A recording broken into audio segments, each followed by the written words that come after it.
Hello. Hey Jesse, How are you, man? I'm pretty good. Yourself? I'm doing well. Thank you Yeah. for taking the time to be with us here.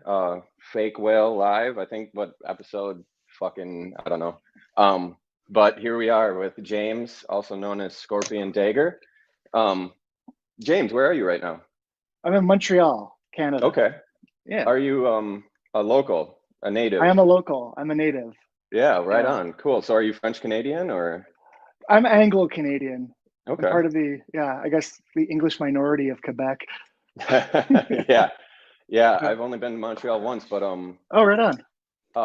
for Pop Montreal, I brought this up in Oh, yeah, that still goes on, I believe. But yeah. Von Doyle's up there too, right? Yeah. Yeah. I don't know Right him, on. but yeah. No?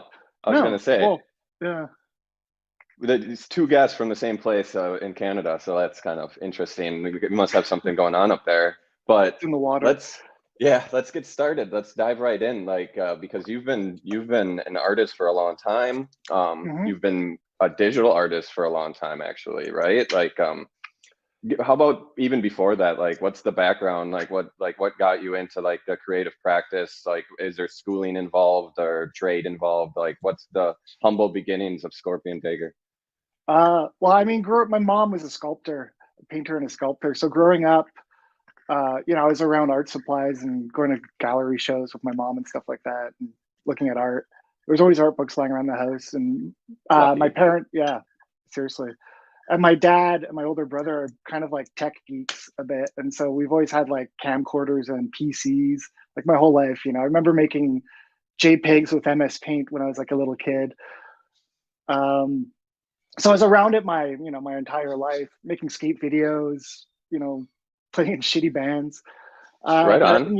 in university, I studied history and political science, but all my friends were in art school, and they started an art collective, and they asked me to join, knowing that I was like maybe a little bit creative. So I joined up. This was like what 2002, maybe 2004. Uh, yeah, so I joined up and started getting into painting and collage work, and over time, being in like exhibiting work and having that evolved, it kind of evolved into digital collage, and Right on. then And making it move. yeah, Yeah, so you were going to college for poli sci, is that right? yeah, Right yeah, on. yeah, Coming from an artistic background of like with the family and everything, and then going into yeah, poli sci and then coming back to art is interesting. I dig that. yeah. I kind of Did you joked end that it up? was my. Sorry, go on. No, Yeah. please go ahead. No, I always kind of joked that it was like my rebellion against my mother was going into poli sci. Yeah, Yeah, I totally get it. It's like yeah, if you have a really creative family, you grow up and be a lawyer as your rebellion, or a that's it. politician. Yeah, Did you end up getting a degree in poli sci? yeah. I got my bachelor's in poli sci. Right on, and Yeah. then you just became an artist. Yeah, yeah. It's funny. Earlier this week, I did actually, sorry, it was last Friday. I did a career panel for the university I used to go to. It was people who ended up with odd jobs separate from their degrees, from their bachelor degrees. That this was Yeah, like at the college. yeah. Well, it was online. Yeah, but it was at the college. That's Yeah, a very strange thing to promote for a college. Be like, come to school here, get a degree you won't use. yeah. I think it's to encourage students who are in the Bachelor of the Arts that they can still do fun things with a degree that's not necessarily, No, related to their field. But sounds nefarious. it is. Yeah. That's dope though. I mean, I love the crooked path you took. So like what was the like what got you into like your particular brand of art? Like actually before that, you Yeah. grew up skating? You're a skater? Yeah. Yeah. Right Yeah. on. I mean Skateboarding, that's snowboarding. yeah, that's super Yeah. creative right there. I mean, there's tons of inspiration. So like were you good? Were you like a good skateboarder? That was decent. Yeah. I asked because I was Yeah. really shitty. Like I was a Yeah. skateboarder, but I fucking sucked. Like I couldn't do shit. But it sounds like you could No. do stuff. So you made skate videos and all that. Yeah.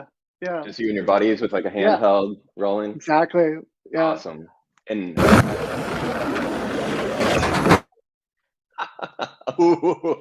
the Yeah. pilot. Man, that's a sick piece. When did you make this piece? That was probably 2014. Wow. Okay, Yeah. cool. So Yeah. like here, that's actually a really good bridge. Go like poli-sci had collective with friends, like did this like art shows and stuff. What was the name of the collective? The Young People's Foundation. The Young People's Foundation. That sounds Yeah, very Canadian. it's very Canadian.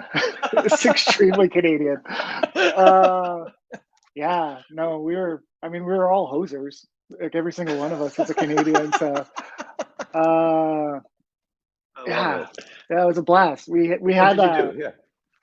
a friend of ours had I mean, we'd have art shows, we'd throw parties, and essentially sell beer. We had a friend's apartment. He had a 2-story apartment, and we converted the downstairs into an art gallery. And we'd have like gallery shows. We'd invite artists up and essentially just throw parties to sell beer to pay for his rent, kind of Yeah, thing. yeah, totally, dude. I get And it's it. a blast. That And sounds awesome. Yeah, those are the yeah, good old days, right? yeah, that's it. Back when I mean, Montreal's still cheap relatively, but back then it was way cheaper. So I can't you even could like, imagine what time frame is that. this is like early 2000s. Okay. Yeah, yeah. There's a lot of fun stuff happening in this town back then.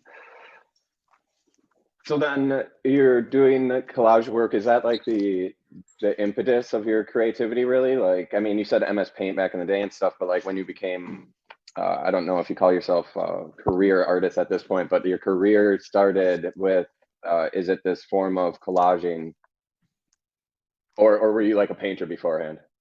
You know what I mean? I was a pretty terrible painter beforehand, but it was collage where I fell in love with the process, Okay. cutting things up and gluing it onto, canvas or onto a piece of wood or something. So you were doing I that just like the physically. monotony yeah, I love the monotony of it, and holding like a scalpel. It's just, yeah, the process I loved. I don't have any examples here, uh, but there's some out there. You look at the ceiling. Yeah, Well, I have some shelves behind me here. Yeah, or well, in front of me, sorry. we can talk Yeah, about the collaging for a bit because I mean, I'm obsessed with collaging too, and like I'm obsessed with yeah, the cutting process. Just cutting paper to me for some reason is just there's nothing else that like really soothes me in that way. So you said you use a scalpel. Do you use an X-Acto knife or like what is your yeah, cutting tool? yeah, Right on. exacto. I'm an X-Acto knife guy too. I remember probably back around when you were doing it. Well, more earlier than that, I guess, like 2008 Tumblr. There was a lot of collage artists, a lot of Hmm. collage revival kind of starting. I was part of a couple of like collage groups, even collage collectives from around the world, and there would Right be a on. heated discussions every now and then of X-Acto versus scissors. Scissors. No way. Yeah, no, never scissors, never scissors. Never X-Acto is where it's at. scissors. Yeah, I'm So there. your source material is very striking. Like you have a very cohesive palette through all your work. Can you talk about that at all? Like where are you finding your collage sources, and has it always been the same, or has that changed? You know, like when you started collaging, where were you finding your source material, and like where do you find it now, type thing? Because I know as a collage artist that can be difficult. Like you can spend a lot of time sourcing, a lot of time in used bookstores as I do and Yeah, used to do more. But I read something about you were pulling from the Library of Congress or something. yeah. At the beginning, so when I started the Scorpion Dagger project, we doing the digital collage and animating it, like doing the GIF project. Um, like the first few animations I did were with paper, like I guess traditional collage, paper collage that I did that I scanned and started making it move in Photoshop. But I decided to start this project where I was going to make one animated GIF a day for an entire year, and I thought it was almost impossible to do. I couldn't keep up making collages, paper collages, scanning it and then animating it because I was working full time at the time as well. So I started looking for digital images and cutting those up. And where I was looking for copyright free stuff, and that's how I landed at the Library of Congress for most of it.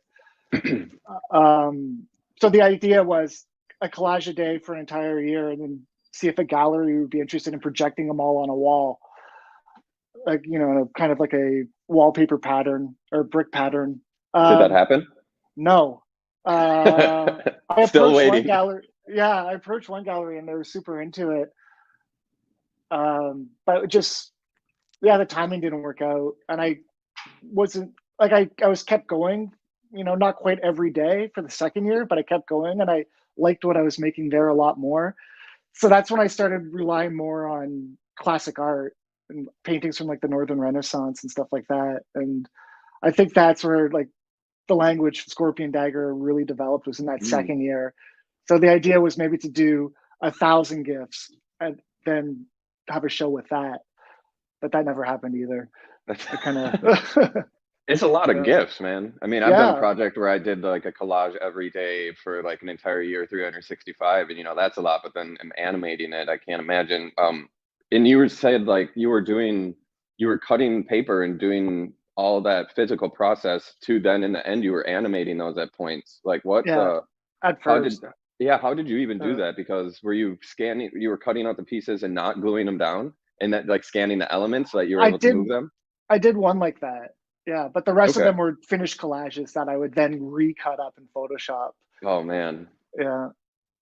Yeah. I mean, I It's just I go deep into process and think about like all the issues that come up, like how do you heal the background then, or like how do you come up with the source material? Like once you glue a collage down, it's pretty static. So I mean, yeah. kudos to all the work that you were doing there. Why the animation at all? Like what struck you about the GIFs, I guess, or like what struck you about animating them?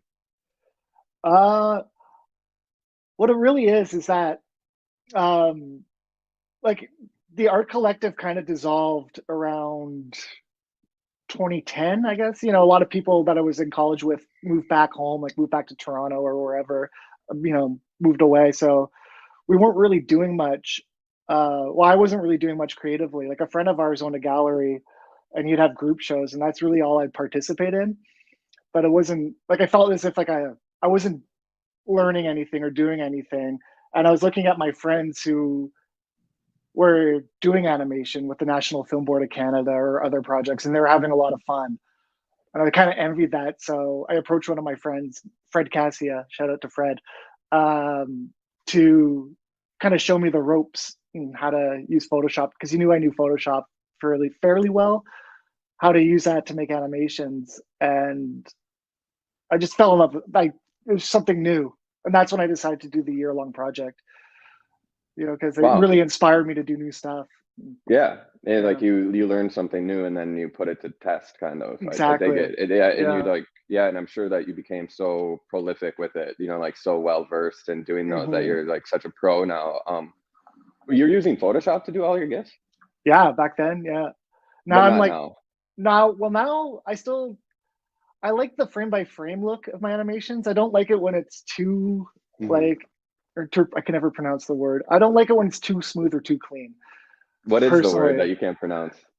well, it's like that interpolation. Oh, interpolation. Yeah, Interpolation. yeah, Yeah. yeah. Okay, So interesting. yeah, I don't like it. I mean, I do use Puppet Warp a lot in Photoshop, but I don't like how it looks in After Effects. Like it's just too clean. It's too smooth. I don't even know what that is. Puppet Yeah, work? yeah. It's like pin warp. Where you put two pins and you Oh. move, or yeah, kind of. I'm not versed in animation at all. I should probably get some So lessons from you. I'd be happy to teach you.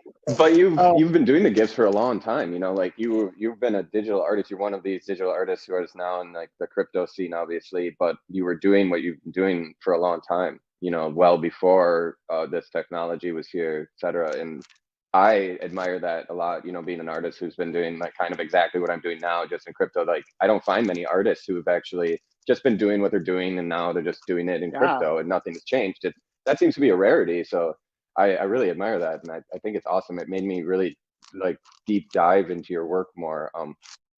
What was the impetus of like we've used this word Scorpion Dagger a bunch, and Nick, you talk about it as it's a project that you started, not yeah. you as an individual that just lived all your life.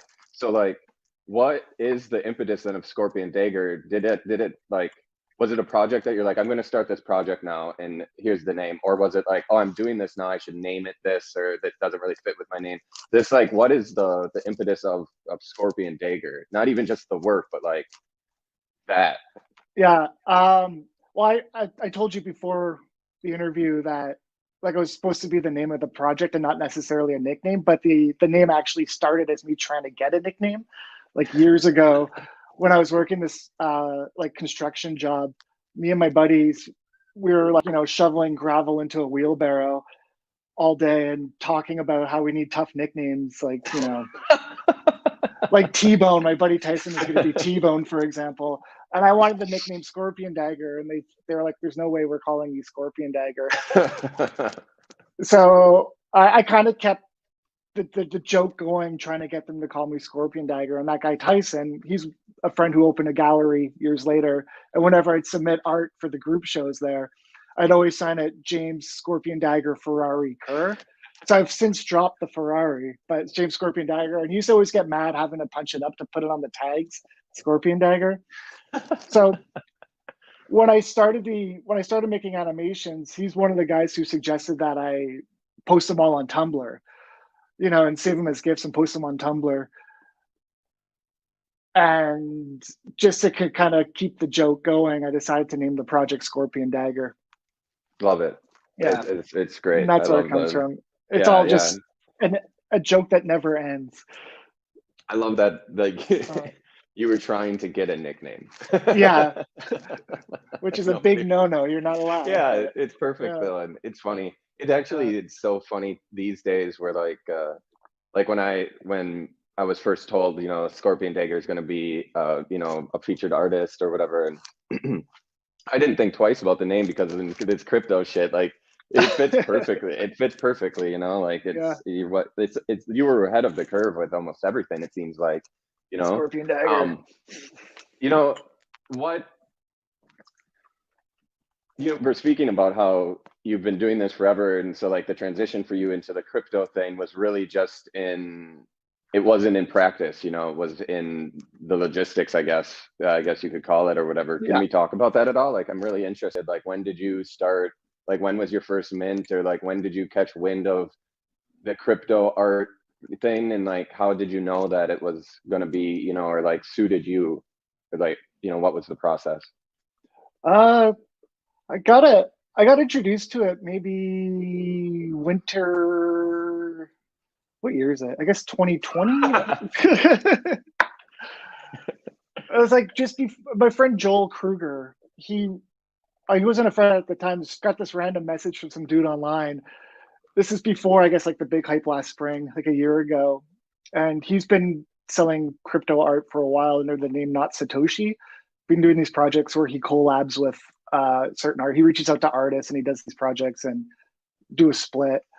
And he reached out to me, he said he was a fan of the work, and he explained it to me and like what he was doing. And I was like really skeptical, I guess. But I looked into it a little bit, and I was like, well, I have these GIFs, I have 1,000 GIFs that are doing nothing. Might as well, collab with them on a project and see if we can make some money, a few sold. So at a certain point, he was like, dude, it's time for you to try this on your own. Go out on your own. And that's when I did my first mint on Zora, which called EDM Everywhere.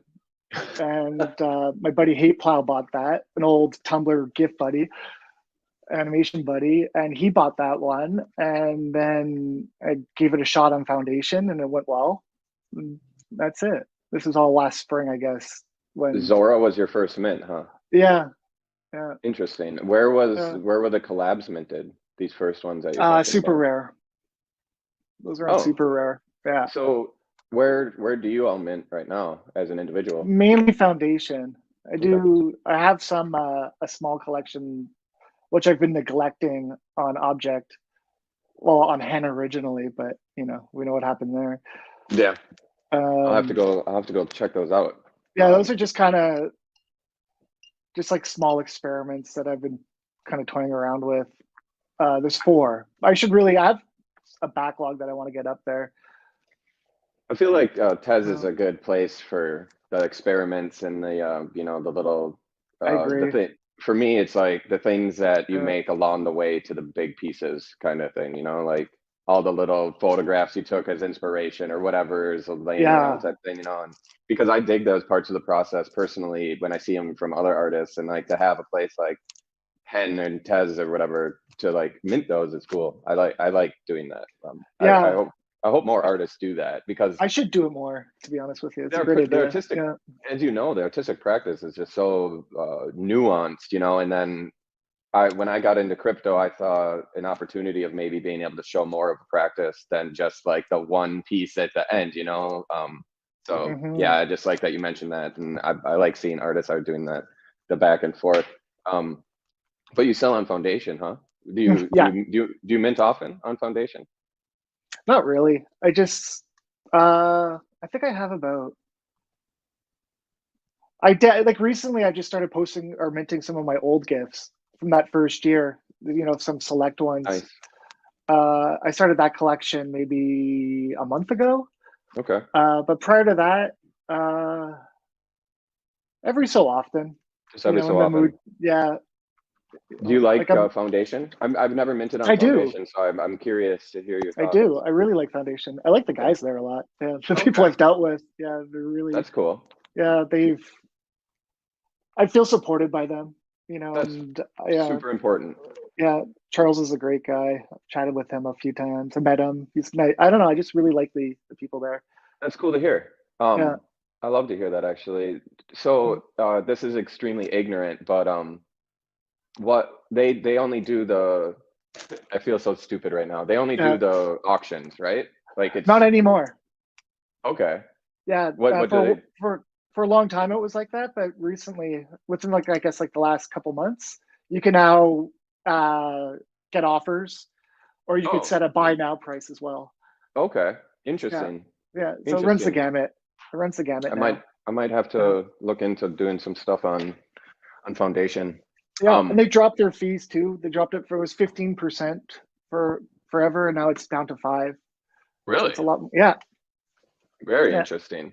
So, like, kind of just off the cuff here, like, what is your take on like the crypto thing? Like, not to be too general or too broad or anything, but you've been now participating within the crypto art scene, I guess, for 2 years at least.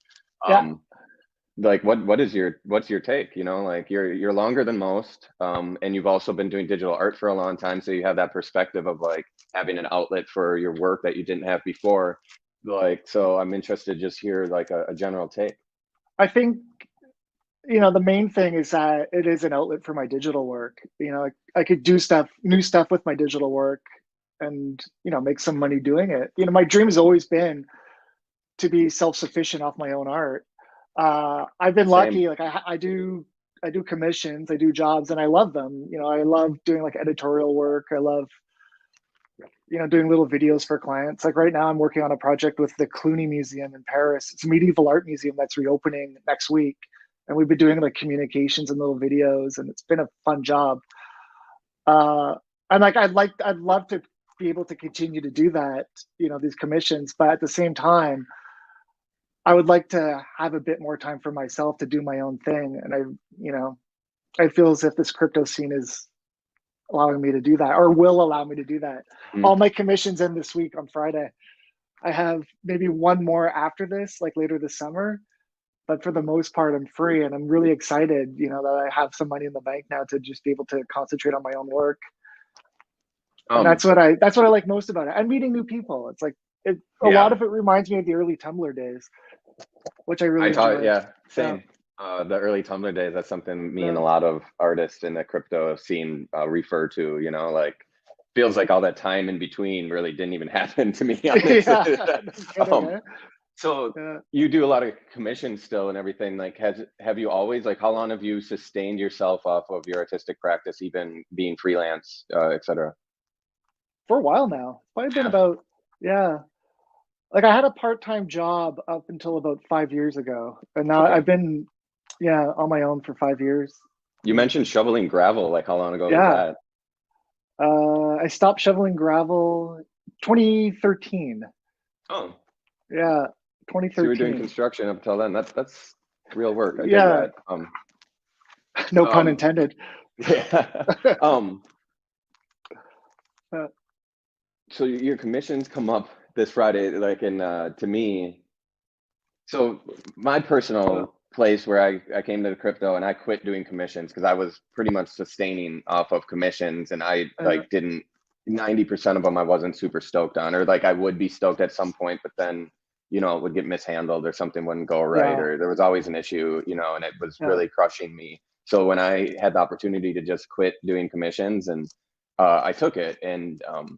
but I I see how beneficial a good commission or collaboration can be from time to time, because it can like jumpstart your creativity or get you thinking in a different way. When somebody gives you a prompt or like gives you like a world to work within, it gives you the freedom to like drop away and like be able to focus maybe on one thing. And so like I'm looking to take on a few commissions, and that you're actually like the first person I've ever heard that said like, I love my commission. Yeah. But so Well, don't like, get me wrong. There are some that I don't like, but when you said my commissions run up on Friday, like it just stopped me, because I was just like, oh shit, like then you're in for it. Like what the fuck yeah, are you gonna, yeah, what are you gonna do, man? Like I don't like, know. do you have like a journal that you can work from or something? Because, or are you gonna sit there Oh, and do this and just be like, I hope fuck? not. I hope not.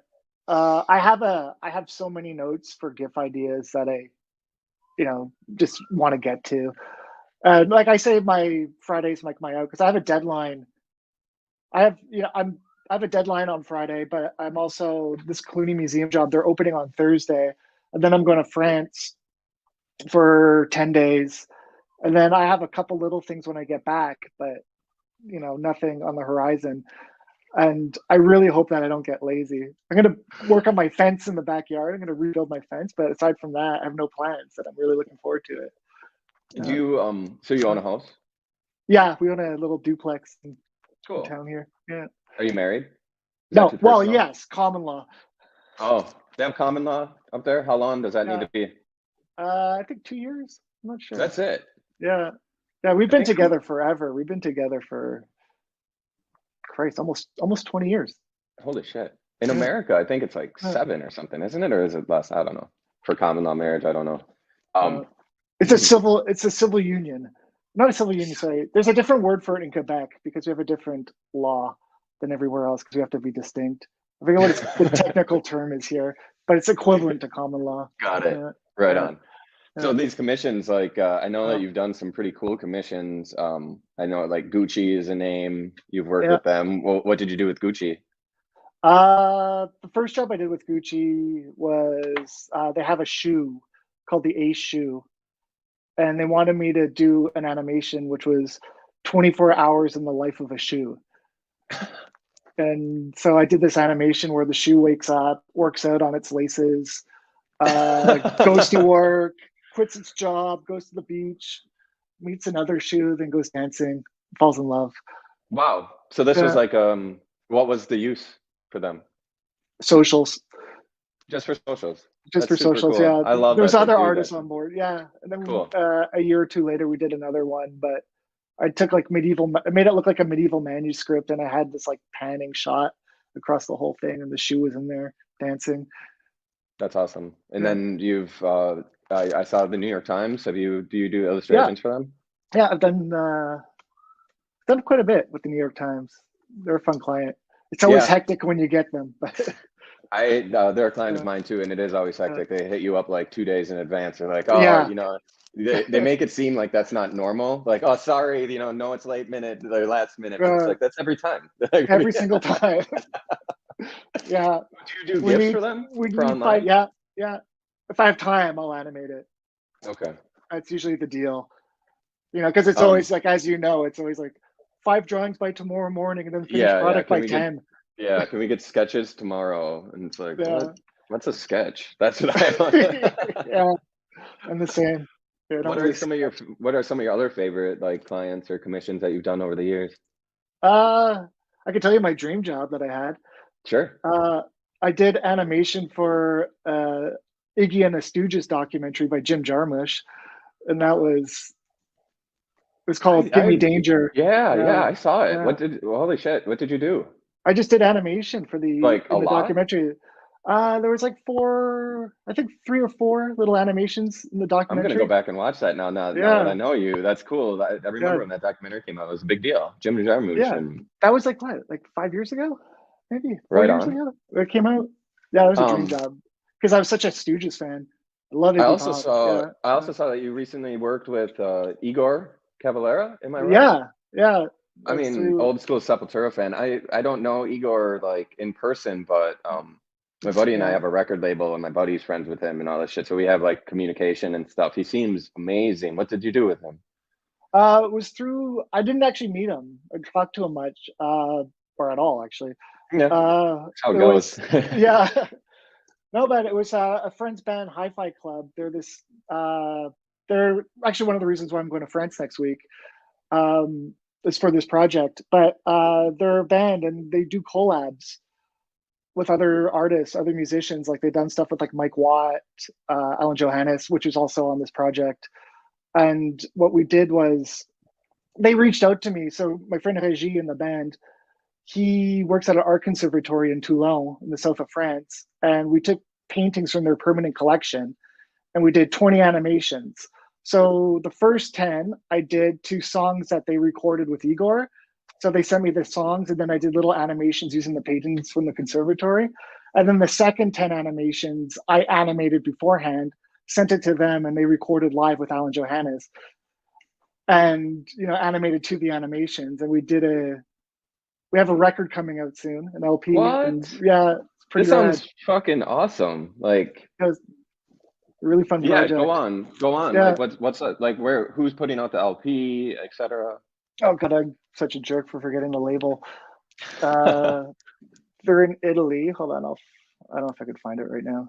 Like It's all good. Electric Wizard? No, forgive me, guys.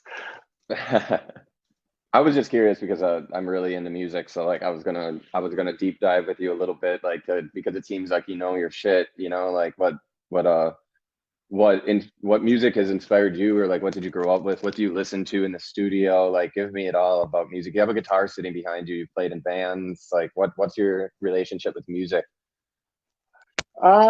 Sorry, just give me one No second. problem. I'm just gonna find the Electric Valley Okay. Records. Yeah, Electric Wizard. I guess I was close. Electric Wizard is like that's something. Yeah, that is something. It's It probably a is. band. Yeah.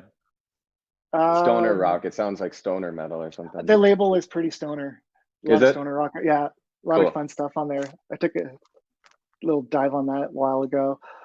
Igor does really cool shit all the time. It seems like he's got Yeah, his fingers in all kinds of different projects. Because like just a few months ago, he was part of like a really like a fine art performance with like an artist that I really dig with like performative dance while he was drumming live and stuff. And I was just like, this dude's yeah. doing it right. Like it's cool to hear all the different things that he's up to. Doesn't he do that Pet Brick too? Are you familiar with that?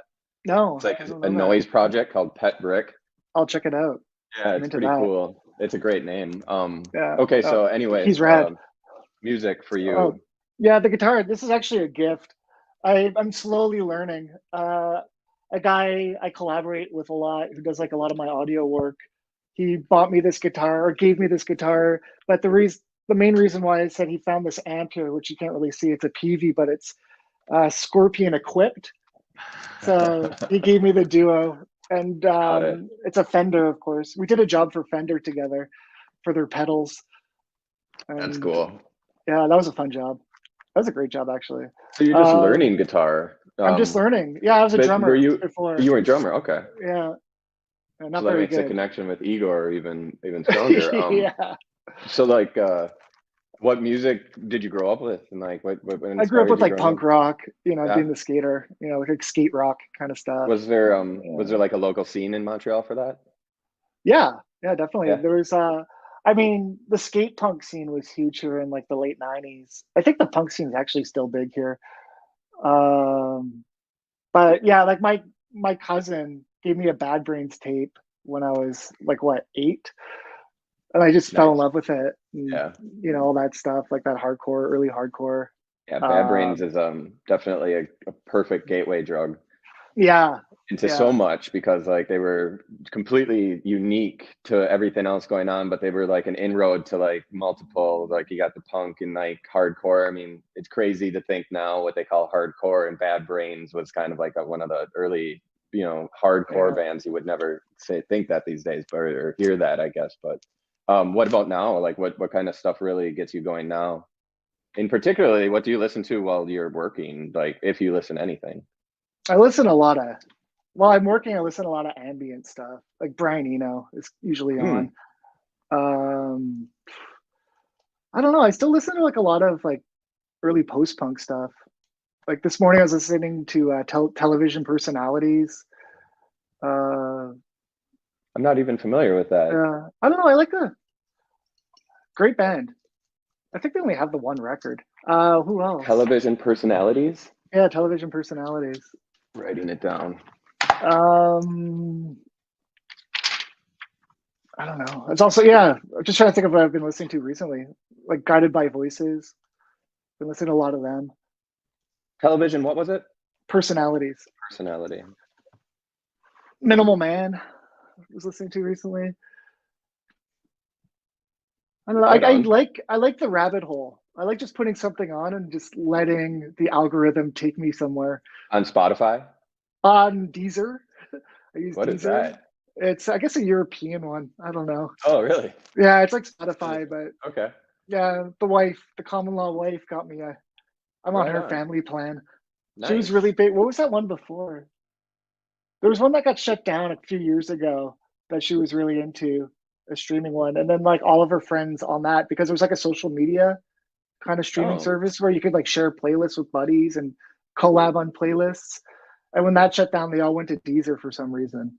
And so she I like that idea of collaborating on playlists and like a more social aspect to it. I dig that.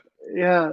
And Spotify didn't have that, so they went there. But I don't think Deezer really has that either. So. I've been thinking a lot about, well, not like thinking in depth, but like this idea of music within NFTs and in crypto and stuff, and like how, you know, people complain about Spotify all the time, but the thing about Spotify is the convenience, right? And for me, music needs to be convenient because it's like the soundtrack to your life. You need to be able to access it at any moment, quickly, fast, from everywhere. And with NFTs, I'm trying to figure out like what would do that, or like what will give musicians the same freedom that we're kind of experiencing as visual artists, and thinking about how there needs to be like a social network type thing for like Spotify, where you plug in NFTs or something, like you connect your MetaMask and whatever. So it's just something that I've thought about. Do you think at all about music and NFTs? Just, you know, you're releasing an album and everything. Does that something that interests you at all, or not really? I haven't really thought about it, to be honest with you, but you piqued my interest. Like, well, now I'm curious. Like, I didn't. You put sound with your GIFs, right? Yeah, with my animations. But I usually, like, I don't like the sound and the stuff that I sell is with my friend Ryan, you know, and I'll commission him to make me something, and then I'll give him a percentage of the sale type thing. Right.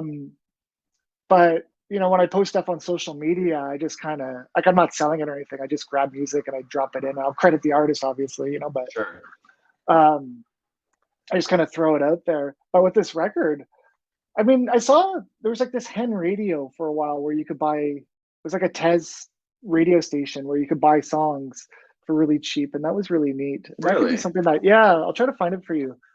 But that could be that something sounds that's interesting. fun. Yeah.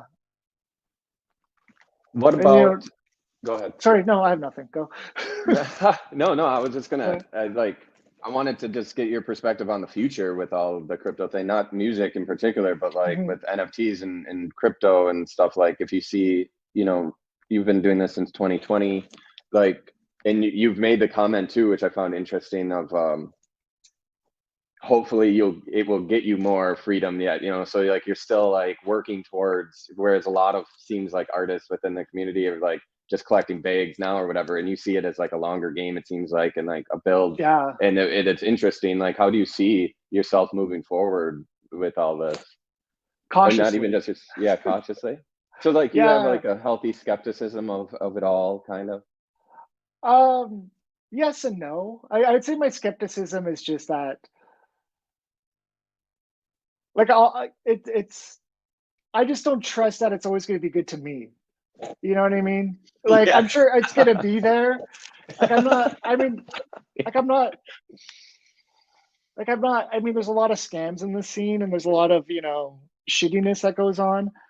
I'm not worried about that. Like, for me, it's, you know, like, what, like, you know, are people just going to stop paying attention to me? Or am I going to stop selling? Like, you know, when is that going to end? So I worry, like, I don't want to blow my load. You know, I want to like I like taking the long game. I like thinking long term, and that's how I see it. I dig that, and I want to have common. Yeah, and that this yeah, I know. But, you know, talking about this the other day with a friend, like how like I don't want to treat it like an ATM. Like I don't want to treat my art as a bank machine either, you know. Like I want to stick around. I want to be around for a while and I don't want to burn bridges or yeah, I like the slow game. I'm taking the slow approach to it. I dig that. I dig Uh, that. Yeah, I dig exactly what you just said about like you don't want to, overdo it too fast or whatever, and you want to be around. You want to stick around because I feel yeah, that too. Like I'm not interested in like making a bunch of money and then disappearing or something like that. Like I want that's to it. be an artist forever. Like that's Exactly. more important. So it's very cool to hear you say that you have that same perspective. You see the rest of your life just playing out as an artist. It's what I love it. I mean, Yeah. And my whole yeah, goal too, you said your whole goal was to be self-sustainable and like that was my exact goal too. It wasn't like I need to be rich, I need this or that, I need these things. It was like if I yeah, can just live without having to like ask permission basically or like, exactly. that Yeah. that's the goal. And I do think that the crypto art and can get us there. Definitely. Hmm. I wanted to actually jump back to something because we didn't get to go down the small rabbit hole, and I don't even know if there's a rabbit hole here. But you brought up the copyright thing because, and copyright is like something I'm super interested in. It's also something that I don't know what the Canadian laws are in regards to it, or if they change. I've always actually been quite interested in international copyright law, if that's Yeah, such it's a thing. interesting.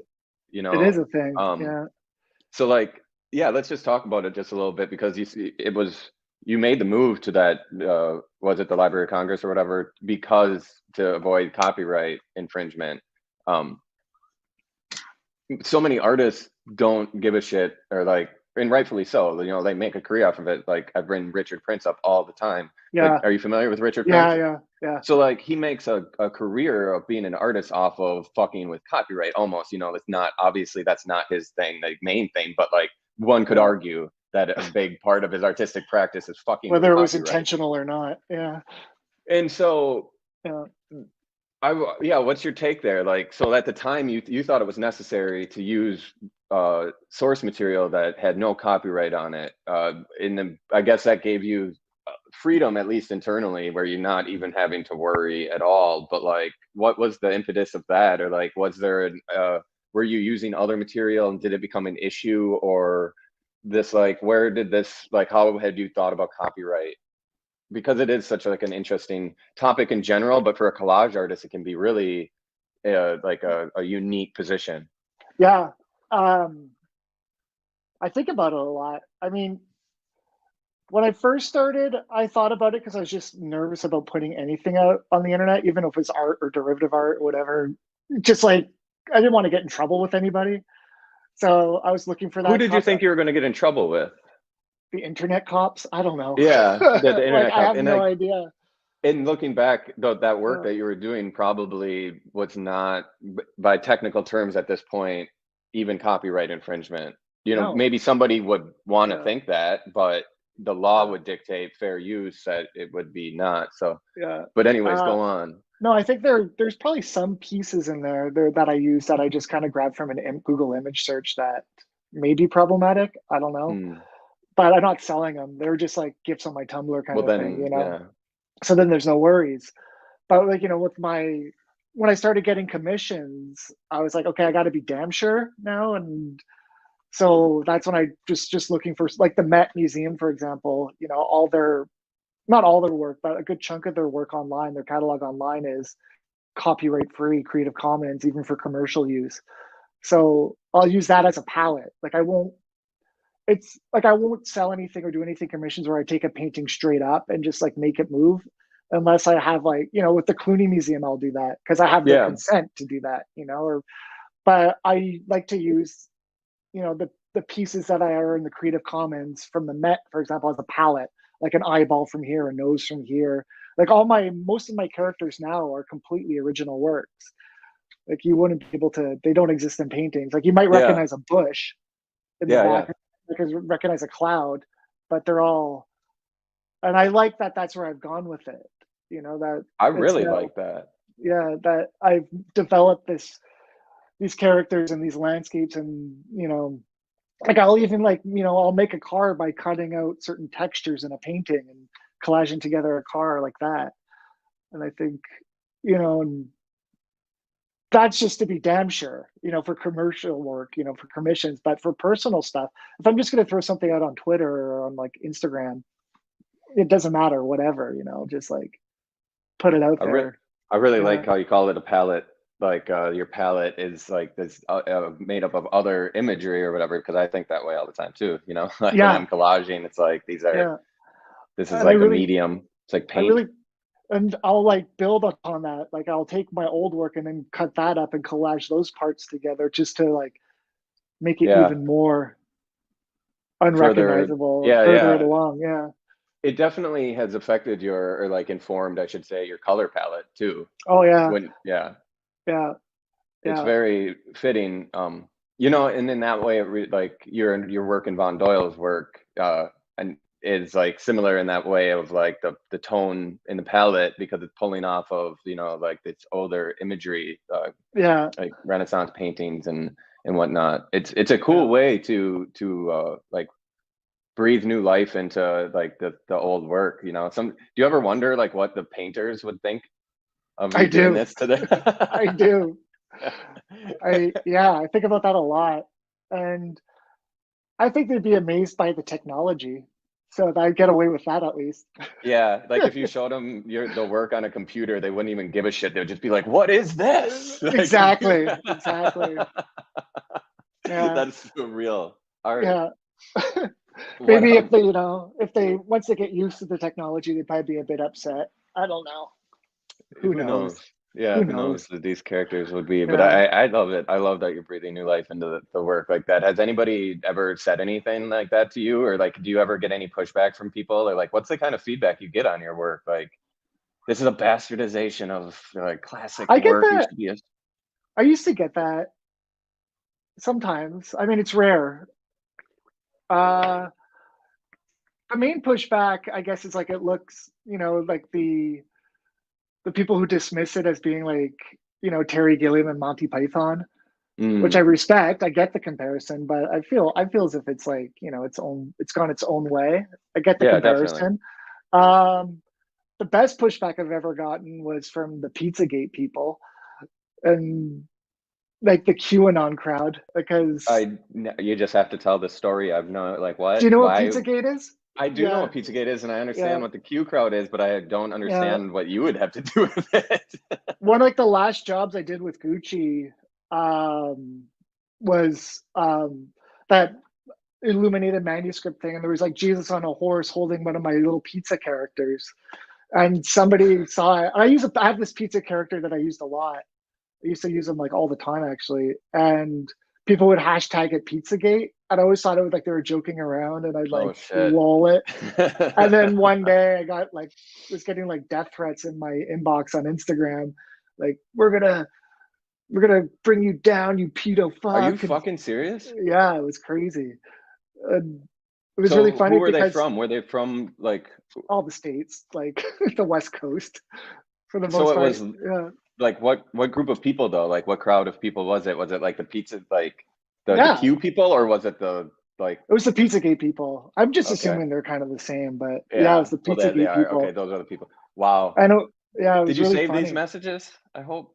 I screenshotted a couple of them, but I reached out to one person who like reposted it and was like, "We're gonna look at their followers and who he follows and let's circle the wagons and take them all down." And so I messaged them and I was like, "I have no idea what's going on. Like, could you explain this to me?"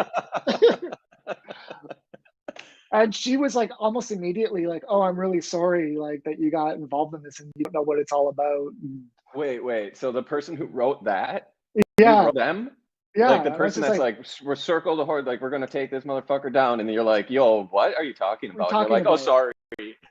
Immediately. Not even like and then like they took down the post, like that one post that they had on their Instagram, and there was no like apology or any, like it's That's like how so often does funny, that dude. happen? Yeah.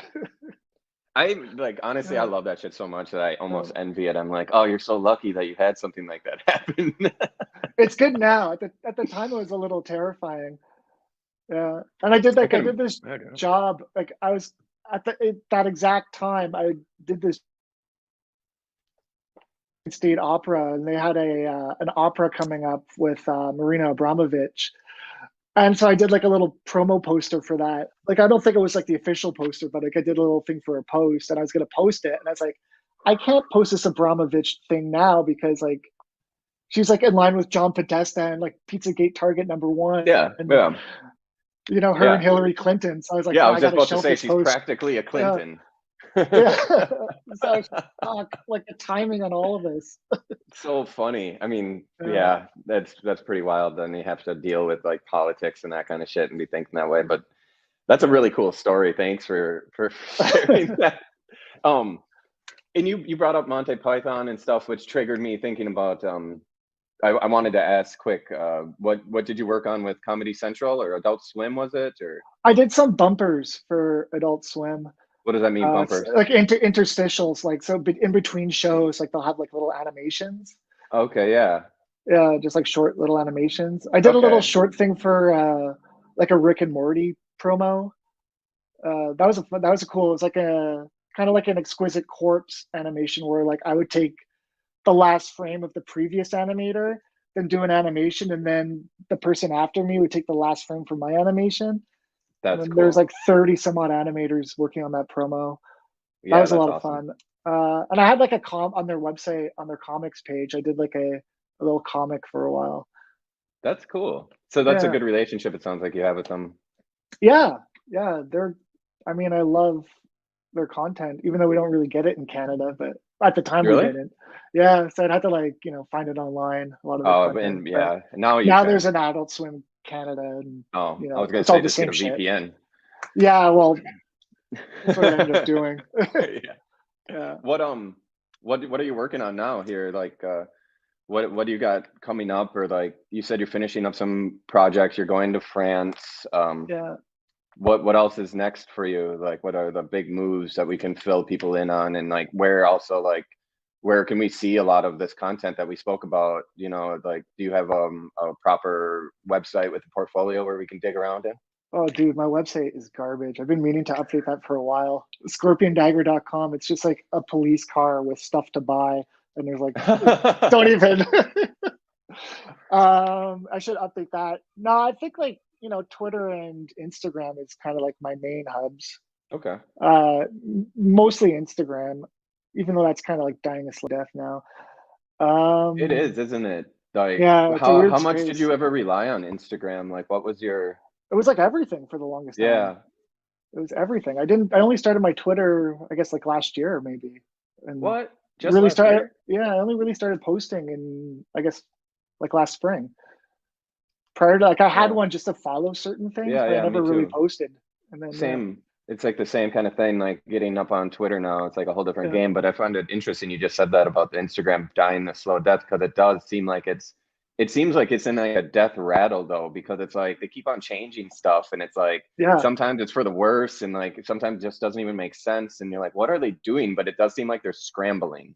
yeah, yeah. But No, it's it's I interesting for people in your and I position who've been freelancers, because there was a good amount of time actually, and I'm sure that there's a lot of people still stuck in that time of Instagram is your bread and butter. Like that's where you interact with and get your clients. That's where yeah, people see your work. That's basically where you're advertising. You know, you're yeah, putting up your work in the hope to catch the eye of a client and then get the job, and that's how you would make money. You know, yeah, exactly. which is I've talked about this in probably every fucking one of these interviews I've done, but like it's such a shitty reward system, you know, like I'm so grateful for Yeah, the crypto scene for all the flaws that are there. It's so much better than whatever we were working in before, where this reliance on Instagram and this unknown algorithm, you know. agreed. Yeah, Um, agreed. have you heard anything about Instagram? Like I saw somebody tweet about somebody at Instagram talking about like giving creators the control over their audience and like decentralizing and shit like that. Have you heard anything I about that? know. I haven't heard it. I've heard stuff like that, but I haven't looked into it. Like I couldn't talk about it. It would be great though, right? Because I know like so you have what this is a stupid kind of conversation, but you have 45,000 followers on Instagram, right? 85. 85. Okay. Yeah. Imagine if you could actually access them. Yeah, I know. I know. It's insane to me. I have Yeah. 100 some followers on Instagram, but like I can't engage with like like 99% of them. And that's the Yeah. same for everybody. That doesn't Yeah. make any sense. No, Like engagement is, especially for us who have I know that your following is legitimate, that it was probably made slowly over time. yeah, They're real people. There's no like farming and all that shit yeah, no, that a lot of accounts have. So like people like you or I, we've earned those followers, you know, like, and we want to communicate with them and we can't. How yeah, frustrating is that? it's insanely frustrating. It's insanely frustrating. Yeah, no, it's just the engagement levels of like my posts. It's like, is it even worth doing? Like, there's nothing coming from it, Exactly. At this point, Uh, there's no point in yeah, posting on Instagram. Like we have no reason besides just like I do it now just to like show a few people or get a little bit of yeah, feedback. I don't have any sort of dream, not even dream, but like any sort of expectation that it's going to do well or anything. I don't yeah, even care anymore yeah, about the likes, but I just find it so it's so frustrating to have built that kind of, you know, a following that you now want to speak to and like not even sell them shit, but just even like expose things to them and you know, and you yeah, can't. And it yeah. breaks my heart a little bit, honestly. Like, Look, because so I genuinely love chatting with people, like, people who comment on my work or, send me, like, I love chatting with people. Like, I love that about the internet. I love that about the crypto scene, is like meeting all these new people. yeah, And like, it just doesn't happen on at all. Instagram at all, And that So I love yeah, sharing my work. Like I like yeah, talking to people more and more. Like I'm getting better at it, and like I'm expect the yeah, crypto scene has really opened me up in ways that like the traditional art world wasn't able to. The traditional art world pretty much closed me off, you know, like because I yeah, felt it was like very driven by things that I didn't have in common with these people, you know. But the crypto scene is different. And I love communicating now more than I used to, but more than anything, I love sharing my work and I love having it connect with people. Like I love the feed that, like for me, the greatest feeling is when somebody responds to the work in a meaningful way, good or bad, it doesn't matter, but like any meaningful response. And I want, like, to me, it's like, oh, I have 100,000 people that I could share. I want to see this work and I can't. And yeah, that's heartbreaking to me because yeah, I know, like, think of all the missed connections, all the missed possibilities, you know, like yeah, we've worked our entire lives in order to expose our work to that amount of people. And now we can't even access it. So not to yeah. go on a rant about fucking No, Instagram. It's just, no,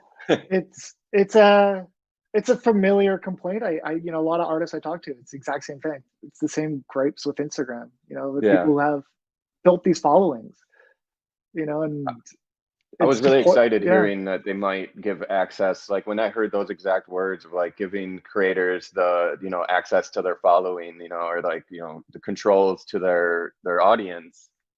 yeah, It even to me sounded like they're well aware too that we don't have access. Like that's something they need to give us. You know, it's just like, wow, that's shitty, you know? Like it well, made me feel really gross right before getting into crypto, this feeling of being reliant on Facebook, you know, not Facebook proper, but like Facebook yeah, owns yeah, Instagram. And so it's like, wow, my whole career, like what if I do something Facebook doesn't like, you know, because they can just kick you off. Like you know, like, and then my career goes away, then I can't yeah. make any money anymore. Like hmm that's scary. I So I feel the same way. Like, I feel as if the crypto scene's kind of like saved me some anxiety about being dependent on the other social media, or on social media in general, or well, Instagram especially.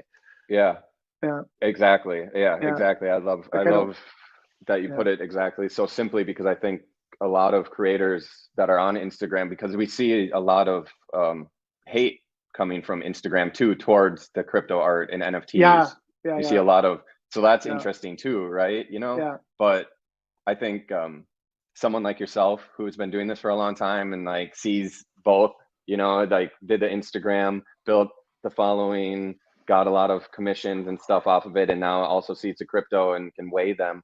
I think it's up to people like you and I maybe to like illuminate some of the people that are still on Instagram that are blind to this, that are like, oh, fuck NFTs, while they're getting fucked by an algorithm and have no control, making no money. It's like a cognitive dissonance I'm seeing in some people. So maybe this interview will change a couple minds, but hopefully it does catch on, because I think the more people do it, the less acceptable that is, you know, and like we're going to have these new systems. But you and I are a generation of individuals who may be the last, right, that build a career off of social media basically the way that we did. It probably won't happen anymore. Seeming that way. Yeah. It's more and more seemingly that way. Very interesting. We should start a support group. PTSD from social media for artists. Socials Anonymous. Yeah, Socials Anonymous. That's great. Well, thanks so much for your time. You know, we hit an hour here. Thank you, Jesse. Yeah, for sure. I want to open up the floor to you completely, because I just ranted about social media. If you want to rant about anything, if you have anything to share, if you have any projects you want to expose, anything you want illuminated, do you want to just talk about your NFTs for a minute? Like, where do you sell right now? Do you have any available works? I have some of my oldies. It's most of my stuff. Actually, all my available stuff is on Foundation right now. Okay. And it's Scorpion Dagger on Foundation? Yeah. Okay. I think there's a couple up for grabs on Object, but okay. I should post something new there.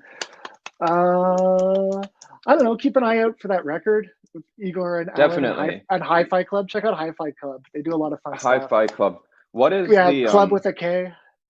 What's the name of the album?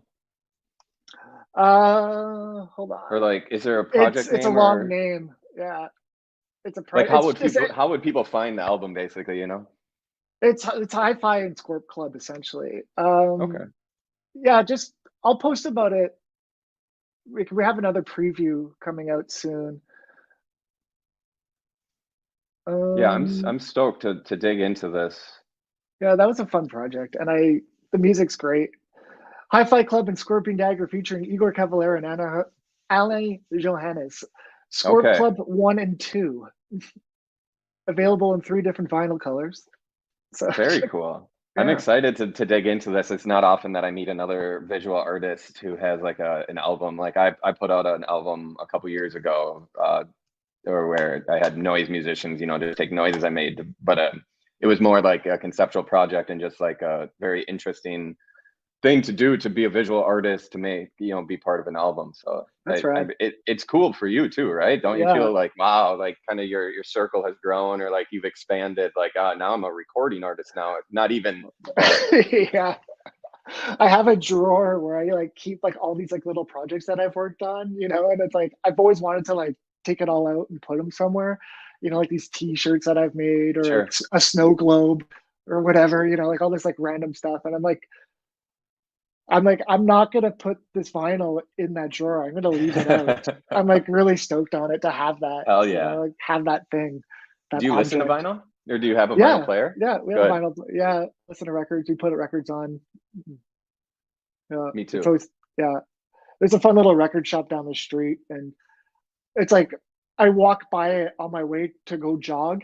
I guess, you know, there's like I live by a river, so I go jog on the river, and like I pass this record shop, and oftentimes you'll have something really cool in the window. And so I walk by, like, I'll buy that on the way home. So I'll go for my jog on the way home. I'll buy the record. And hell yeah. Yeah. I love vinyl. There's something super special about it. Like I was skeptical about it like years ago. Same. Like, why the fuck would I buy vinyl? Like, why do I need this shit? Like I have this on my phone. It sounds inconvenient. But then I started a record label, and then like that was kind of the impetus of listening to like test presses. It's like, wow, what a cool feeling that is. But then just in general, like you're saying, going by the record store, like that, there's something therapeutic about just going to the record store. And a lot of times when you open up Spotify, you're like kind of directed into like what you're going towards and listening to. But when I listen to vinyl, I'm much more just kind of like open to the experience of it, you know, like go to the record store, nothing in mind, see what finds me. Then they're like, oh, I wasn't, there's something really special about it. You also mentioned jogging, man. Good for you. I'm a runner as well. So that's cool. I love it. Yeah, me too. Yeah. I've been jogging for a while, but I think during COVID, it really kind of saved me. Like get me out of the house. Yeah. How much do you run at a time? Are you like a distance runner, or do you go for speeds? Distance. I do between like 6 and 10K, depending on how I feel. Yeah. That's around 10K is like an hour. 5 to 8 miles? Yeah, 5 to 8 miles. 8 miles is probably what, like 14? Okay. Okay. Yeah, 5 miles. That's probably about, yeah, 9K. So Yeah. yeah, 5 miles. That's around the where I'm at Yeah, too. It's kind of yeah, perfect, and I don't try to 40 go very minutes. fast. Yeah. Yeah, yeah. You kind of just like I have a just point where I turn around, and yeah. sometimes, like, if I'm feeling really ambitious, because it's like the river, it's about the park is probably about, like, I don't know, 15-mile long, 12 miles long. It's like all the waterfront here. Wow. And so, I usually, there's a bird sanctuary, this like island with these rapids. I usually like run around that and come back. But some days I'll just keep going.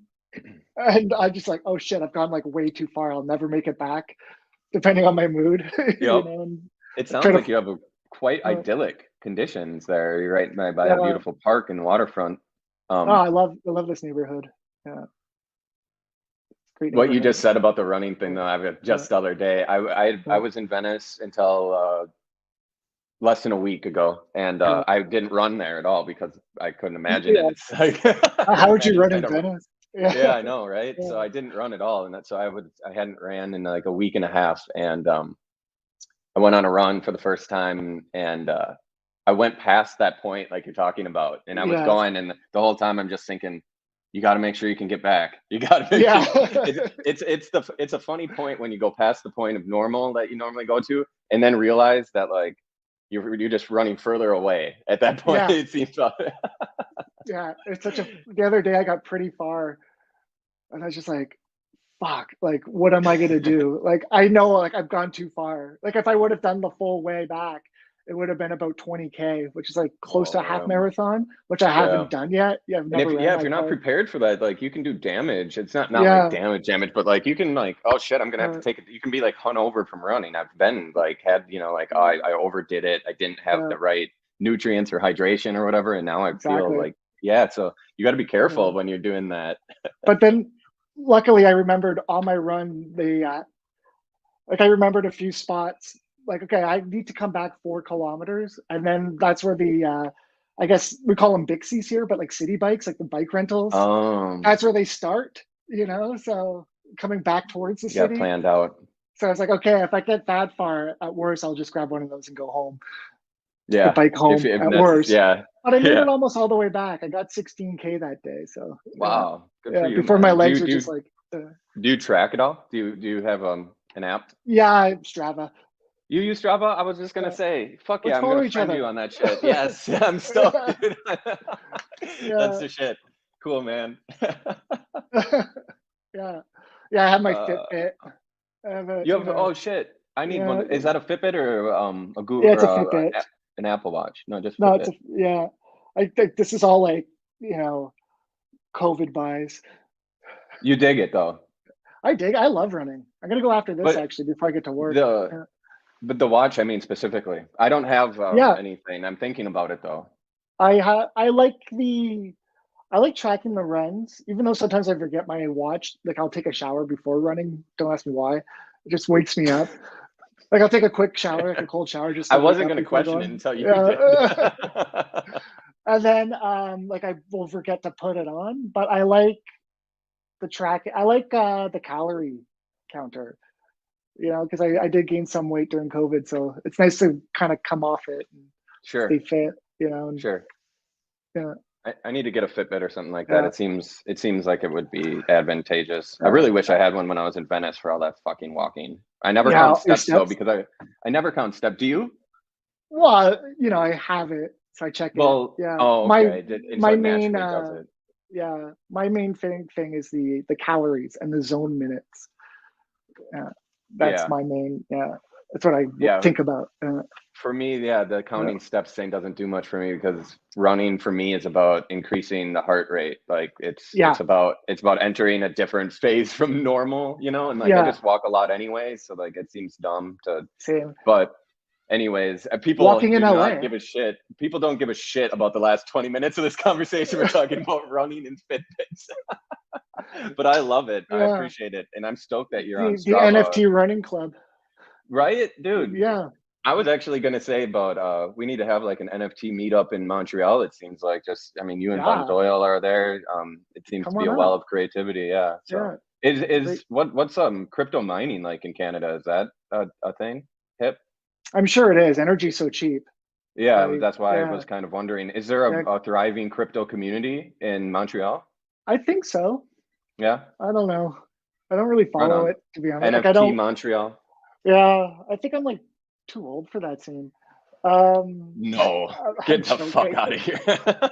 um, I was like recently in Toronto, and I ended up going to an NFT event there, and that scene seems to be really happening. What You was know, it? Like, what was the it event? was like an NFT meetup. It was like a spring. They called it the Spring Mixer. NFT Oh, Goat Stasi organized it. Yeah, I needed to get out of town, and I saw it was happening, and my buddy lived like right beside where it was happening, so I just went down for it. And it was, sick. yeah, yeah, Yo, before leaving here, before this is going to be the last thing, Canada, when I was younger, I mean, this is embarrassing because I guess I'm giving away a little too much about myself or yeah. whatever, but like when I was like 19, 20, I got a DUI, you know, not great choice, you know, would never do it again, Oh learn the no, lesson, blah, blah, blah. yeah. But what the fuck is up with Canada? Like not They won't letting let you people in, eh? do, yeah, what the fuck? What is that, man? I feel like if I killed a person, it would be easier to get into Canada. Yeah, yeah. I don't know what that is. It's fucking annoying. Uh, you could apply though. You could like write Canadian customs or whatever. There's like a thing, and you could explain the situation and get Okay, pre-approval. so dude, Yeah, so you could I get it. was You could get it like touring. expunged, Yeah, so like I essentially. was touring Yeah, with a band when I was like 20, I don't know, early yeah, 20s, you know, like 4 years maybe later after, you know, the DUI had happened. And yeah. uh we were going to Pop Montreal. It was one of the Oh dates, you shit. know, with the band.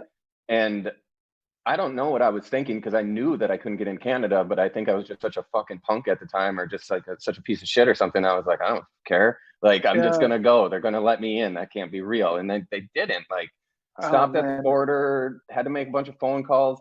And then they like, it felt like they were fleecing me because they're like, oh, you can pay us $300 cash for this. It was a temporary residency for like 3 days to work or something like that. It was a weird Okay. loophole. Yeah, But then they gave me this paperwork that you're talking about, and yeah. it felt like what they wanted me to do is write an apology letter to the Canadian government. And I was just like, no, I'm not I'm gonna sorry, do that. Canada. Can I come in? Yeah, that's what it felt like. What you're saying, like what the, you can write the Canadian whatever border and like Yeah. and explain the situation as you said, but it was worded in such a way that you had to like show Oh, remorse for what you've done. And I was like, this is absolutely ridiculous. But yeah. yeah, It man, I is. just had to bring They're that up because strict. it's They're really what the strict about it. hell? It's so Yeah, I weird don't get it. because they're not so strict about so many other things. Yeah, I know. Like I know.